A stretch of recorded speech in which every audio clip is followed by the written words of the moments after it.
YouTube, what's going on, guys? It's Justin here, and today, boy, do I have a really good one. So sit back and relax and enjoy the video.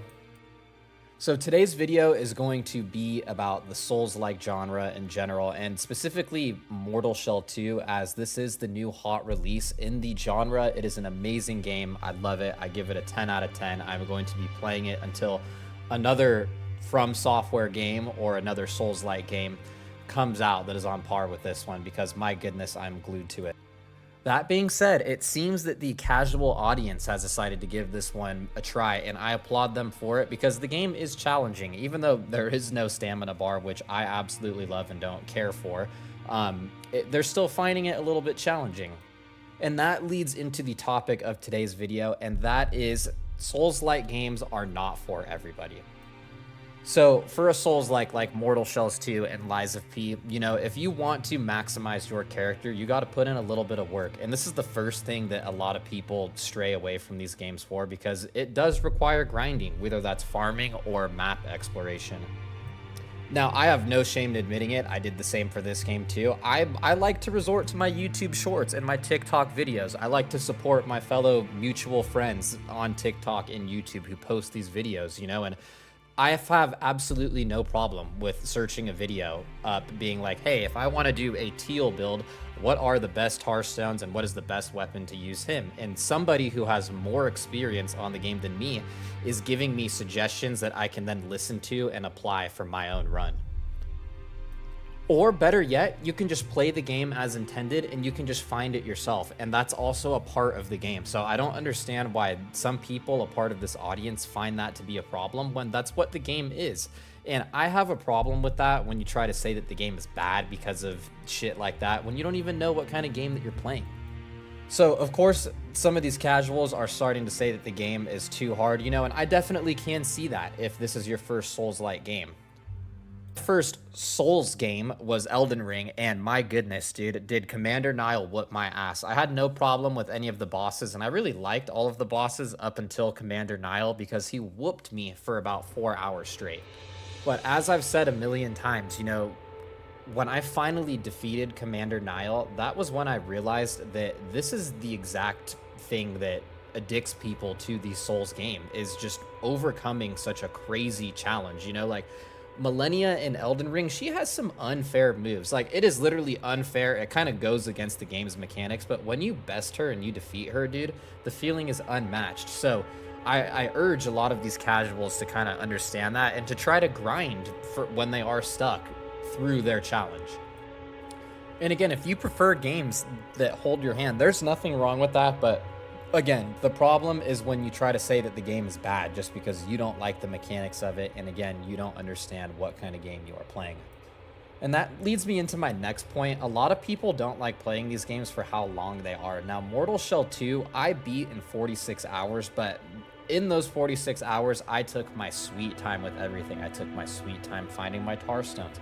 I took my sweet time looking around the map in weird areas that you would not expect upgrade material to be, but let alone that's where they are. I was looking for those. I was looking for challenging bosses early, but I didn't really end up finding them until the late game, and I think all of the late game bosses are perfect, you know, like even as like on my Aerodrome run, I was like level 84 due to that gloom glitch. Like, I still had a little bit of trouble on the Monolith boss, and you guys will know what I'm talking about once you get to him. But now that I know where all of those cleanse gates are located, and honestly, it's not too hard to figure out what the primary objective is. So for those that do not know, you want to collect all this ovum. Now, the ovum can be found in the beacons, and they're found in the cleanse gates. And usually there's bosses in both the beacons and the gates. So you go into these beacons and gates, you go through the little dungeon areas or the little levels, and then you fight a boss at the end, and then you collect the ovum. And a lot of people are saying, oh, you know, like, how am I supposed to progress the game? I don't know. And it's like, I don't know. Why don't you start by like paying attention to how the game introduces the fundamentals of it? So you have these birds that are located throughout the map. And when you get to the bird, you can see that it opens up the map. So that would probably be a good place to start. So I believe now, one of my buddies said that he beat his new game plus in less than 3 hours, which is not too long. And honestly, if you are all upgraded and shit and you want to just go for all the bosses, that's perfect. Like, that is a perfect amount of time, and then it allows you to go try out another shell and do another playthrough. So again, I think the length of the game, you know, is a poor excuse as to why people aren't liking it. It's not too long of a game. If anything, I'd argue that it's pretty short. It's probably the same length as like Dark Souls 1, and Dark Souls 1 is a pretty like lengthy game, you know, but it's also not too bad in the same sense. I would say it's definitely shorter than Dark Souls 3.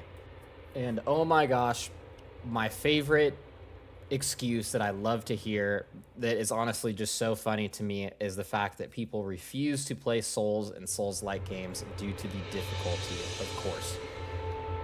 Now, it's hard to say what makes a game difficult because there are so many aspects, as previously mentioned, that make up a Souls or a Souls-like game.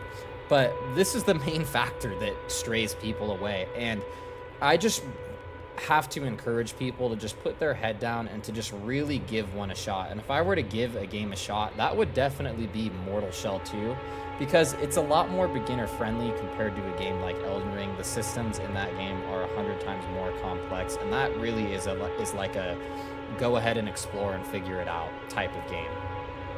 But when you do finally decide to put your head down and grind these games out, you are rewarded, man, and you have essentially unlocked a genre with a plethora of games to play. And I personally recommend going down the Dark Souls order.